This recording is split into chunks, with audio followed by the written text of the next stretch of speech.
से हरावा बनवनी हो लाले लाले सढ़िया टिकुलिया महावर लवनी हो लाले लाले। आवा हो चला माई बोलले बारी हंसला गले बारी चला कर दर्शन कीजिया हर साय राते मयरिया सपना देखौली चलो चुनरी चढ़ावे चलो चुनरी चढ़ावे चलो चुनरी चढ़ावे।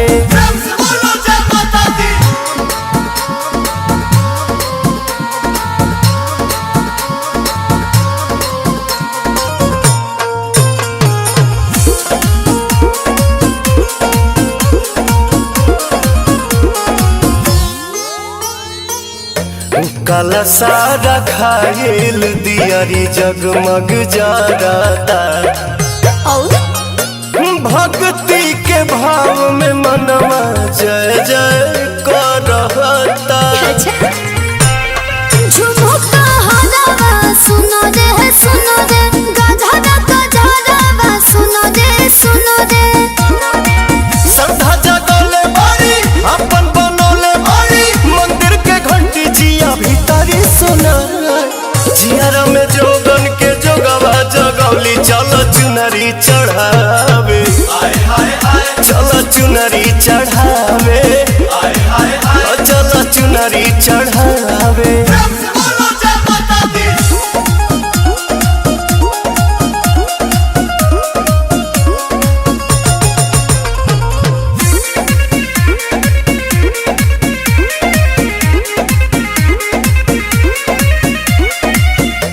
माई के चरण के धुरिया लीला रसजी पाँव के पायलिया मन के आंगन बजी।